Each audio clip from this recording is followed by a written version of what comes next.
We're so glad you're here because today's story is one we know will grip you from start to finish. Without further ado, let's begin. I leaned against the cold, unforgiving stone tile column, feigning casualness while every nerve in my body was screaming. My eyes darted across the holiday crowd, families laughing, shoppers clutching overpriced coffees, and people glued to their phones. They had no idea. They couldn't see the predator moving among them, a wolf in sheep's clothing. Beneath my jacket, the comforting weight of my sidearm pressed against my ribs, a reminder of who I was and what I'd survived. Weeks in Dubai had stripped me of even that luxury, forcing me to rely on nothing but instinct and fists. But here, I had tools. I had options. The chaos of the mall was my cover. I slid into a seat at the food court, grabbing an abandoned soda cup to avoid suspicion. My hands rested on the table, steady, but inside, I was a volcano on the verge of eruption. The fury in my veins was ice-cold, controlled, but it burned all the same. This wasn't just betrayal, it was annihilation. Sabrina, my partner, had turned. Victor Hale, the Spectre himself, had been her accomplice, pulling her strings. The two of them had plotted to sell classified information, my information, and take me out in the process. They had underestimated me. That was their first mistake. Their second? Leaving me alive. I pulled out the prepaid phone, its cheap plastic casing slick under my fingertips. I'd bought it in a dingy store with cash, spinning a story I didn't even bother making convincing. The vendor's nervous eyes had flicked over me, sensing something off, but $200 had shut him up. The number on the crumpled business card burned in my hand. I dialed it, my breath steady. K2 Executive Services, a clipped, professional voice answered. I need help, I said, my tone razor sharp. My partner is trying to kill me. The line clicked dead. Damn it, I hissed, slumping back. The air around me felt suffocating. My chest tightened with the weight of failure. Then the phone buzzed. A text appeared, a single link. Suspicion warred with desperation, but in the end, I had nothing to lose. I tapped it. The phone downloaded an app with a stylized K2 icon. My pulse quickened as I opened it. A distorted voice greeted me, like it was speaking through water. Please hold your phone at arm's length and look into the screen. I obeyed. The phone's flash snapped, the harsh light catching the shadows under my eyes, the tightness in my jaw. Name? Dominic Thorne. Operational status? Armed. Uninjured. I need immediate assistance. My words were steel, each one forged in the fires of survival. And the nature of your situation? My partner is selling classified intel to Victor Hale. They've already tried to kill me. I need to neutralize the threat. Please hold. The phone began to play hold music. Hold music. The girl from Ipanema, of all things. I stared at the phone, incredulous. I was on the run, hunted, and they put me on hold? My fist tightened around the device, but before I could smash it, the voice returned. Thank you for waiting. An asset is available near your location. Proceed to the South Mall entrance, near the men's restroom. They will arrive within 30 minutes. 30 minutes? I snapped. They could find me any second. If the situation escalates, the contractor will ensure immediate extraction. Do you require medical assistance? Negative, I growled. The call ended with a click that echoed in my ears like a death knell. I moved through the mall, every step a calculated risk. My senses were heightened. Each laughing child, each passing stroller, each holiday tune blending into a cacophony of tension. The restroom sign was in sight when I felt it, a hand, firm and unyielding, clamping onto my elbow. Keep moving, Mr. Thorne, a low, accented voice said. I glanced at the man. Black suit, black overcoat, Eastern European accent. The glint of a gun hidden under his coat told me everything I needed to know. It's Dominic, I said, my voice cold as a winter storm. Very well. Dominic. His grip tightened. I'd prefer not to do this here, but I will if necessary. He steered me toward a utility hallway. My mind raced. There was no escape. Not here. Not with so many innocents around. He drew his gun, and time seemed to slow. Then, with a sickening thud, he He staggered forward, collapsing to the floor.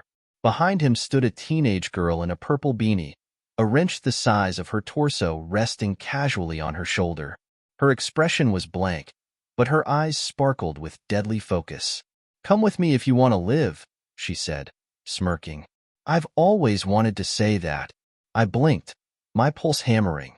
"Any injuries?" she asked, crouching to search the man. "None," I said, voice clipped. "Good. You'll need all your strength. I'm your K2 contact. Call me Mara." She tossed the man's gun into her backpack, along with the wrench. Then she held out her hand. "Let's move." As we exited the mall, I filled her in on the betrayal, the stolen intel, and the Spectre's plot. With each word, her expression hardened, matching the storm inside me. "So," she said, sliding into the driver's seat of a nondescript sedan. "What's the plan?" I met her gaze, my voice a low growl. "We take the fight to them." I slid into the passenger seat, my mind already racing, spiraling through endless possibilities. Each second was a ticking time bomb, and every scenario played out more violently in my head. "First, we secure the evidence," I muttered, my voice a steady monotone, devoid of any hint of emotion. "I have a hidden office at home. All the data I've collected on their operation is there." Then, my fists clenched, knuckles whitening, we take the fight to them. No mercy. No retreat. Mara's grin was feral, her eyes gleaming with a dangerous intensity as she started the car. "I like the way you think, Dominic. Let's make these bastards regret the day they crossed you." The tires screeched as we tore out of the parking garage, shadows blurring by in a frenzied rush. A cold, hollow sense of purpose engulfed me. Sabrina and Blackwell had underestimated me, completely, and that mistake would cost them everything. The drive to my house was suffocating. Every shadow, every flicker of light, felt like a threat lurking in the distance. But Mara's driving wasn't just good, it was precise. Her situational awareness, sharpened by years of covert operations, ensured we wouldn't be caught off guard. As we neared my street, I spotted the sleek Aston Martin still parked in the driveway, taunting me like a cruel joke.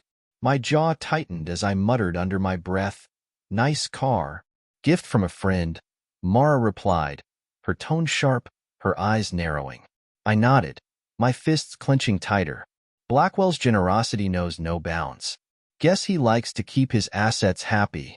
We parked a block away and approached the house under the cover of darkness, each step measured, each movement deliberate. The quiet suburban streets were like a battlefield, every shadow hiding something more sinister than the last. As we approached the house, I saw Sabrina pacing behind the living room window, her phone pressed to her ear. "Looks like someone's getting nervous," Mara murmured. "What's our play?" Mara asked, her tone unwavering. I took a breath, my mind racing through options. "We need the evidence. I'll create a distraction, draw her out. You slip in and secure the data from my office. It's hidden behind a secret panel in the study, the third bookshelf on the left. War and peace is the trigger." Mara nodded, her expression fierce. "And if she gets in my way?" I didn't hesitate. "Do what you have to do, but leave her breathing. I want answers before this is over." With a silent nod, Mara melted into the shadows, moving with fluid precision. I took a deep breath, bracing myself for what was to come. Then, with deliberate steps, I approached the front door and rang the bell. The shock on Sabrina's face when she opened the door was almost comical. Her mouth opened, but no words came out. "Dominic? But how?" she began. I pushed past her, my eyes scanning the house for any immediate threats. "Surprised to see me alive, darling? Sorry to disappoint." Her concern quickly morphed into panic. "Dominic, thank God you're all right. I've been so worried. When I heard about the attack..." "Save it." I cut her off, my voice colder than ice. "I know everything, Sabrina. About Blackwell. About the classified intel you've been selling. Did you really think you could keep this from me?" Her face paled, her composure disintegrating before my eyes. "Dominic, please. It's not what you think. Jonathan, Jonathan." I spat the name like a curse. "First name basis with the arms dealer now, are we? How thoughtful of him to buy you that new car. Her eyes darted around the room, desperate for an escape. I grabbed her arm, halting her in her tracks. You're not going anywhere, Sabrina. It's time you faced the consequences of your actions. Upstairs, a muffled thud broke the tense silence. Sabrina's head snapped toward the sound, panic washing over her face. What was that? Is someone else here? I tightened my grip, stopping her from moving any further. Doesn't matter. You're staying right here. Mara appeared at the top of the stairs, a small hard drive clutched tightly in her hand. Got it, she said, her tone calm but urgent. We should move. Sabrina's eyes widened in recognition. You're the girl from the mall. What are you doing in my house? Ignoring her, Mara turned to me. Perimeter's clear, but we're on borrowed time. She's coming with us, I said, my voice firm. Blackwell will be looking for her, and I want to know everything she knows. Sabrina struggled, her voice trembling. Dominic, please. You don't know what you're getting into. Jonathan will kill us all. I leaned closer, my voice low. Dangerous. Let him try. As the car sped into the night, Sabrina's pleading faded into silence. The game had changed, and now I was the one calling the shots. Hours passed in a blur of preparation. Weapons were checked and double-checked. Intel poured over, every detail of Blackwell's compound memorized. The task force assembled, agents from various agencies, all driven by the same mission: to dismantle one of the world's most notorious arms dealers. As night fell, I made one final check of the safe house's security. Sabrina sat in silence, her defiance long gone, her gaze hollow. I felt nothing when I looked at her. I'm leaving, I said, my voice void of any emotion. When this is over, the authorities will come for you. I suggest you start thinking about how to save what's left of your miserable life. Her eyes filled with tears, but I didn't care. Dominic, I'm sorry. For everything? I paused at the door, not bothering to turn around. Except for the judge, Sabrina. Your apologies mean nothing to me. With that, I stepped into the night, leaving behind the ruins of my life, embracing the cold certainty of the mission ahead. The journey to Blackwell's Island was methodical, a study in precision and silence. Under the cover of darkness, our team approached in a modified submersible, its engine cutting through the inky water like a phantom. My tactical gear was a familiar comfort, each piece a tool in what promised to be a brutal fight. The island loomed before us, a dark mass against the star-studded sky. I whispered into my comm unit, Alpha teams, sound off. For clicks echoed in my ear, each one a confirmation of my team. Good. As we surfaced, one by one, emerging from the water like ghosts, our black wetsuits blending seamlessly with the night. The island stretched before us, shrouded in darkness and menace. Everyone was in position, ready to move. Bravo team. Status? In position and ready to provide overwatch, came the steady, confident reply. Our snipers were already in place, their high-power rifles trained on key points around the compound. I took a deep breath, bracing myself for what was to come. This wasn't just about taking down Blackwell or avenging my own betrayal. It was about stopping a man who had caused untold suffering, profiting from chaos and death. And I would see it done, no matter the cost. Remember, people, I said, my voice low and deliberate. Blackwell is the primary target. We want him alive if possible, but don't take any unnecessary risks. Anyone else is expendable. A chorus of affirmatives echoed through my comms. I nodded, satisfied. These were professionals, the best of the best, and they understood the stakes. All right, let's move. We advanced through the dense jungles surrounding the compound, silent and purposeful. Years of training kicked in, every sense heightened, alert for the slightest sign of danger. The occasional chirp of a night bird or rustle of leaves was the only sounds breaking the eerie stillness. As we neared the perimeter, I held up a fist, signaling the team to halt. Ahead, barely visible in the gloom, was the first line of defense, a high wall topped with razor wire, patrolled by armed guards. I tapped my comm twice, the signal for Bravo team to take out the sentries. Two muffled cracks split the air, so quiet they might have been mistaken for breaking branches. The The guards crumpled silently, their bodies caught and lowered to the ground before they could make a sound. Clear, came the whisper over the comms. We moved forward, scaling the wall with practiced ease.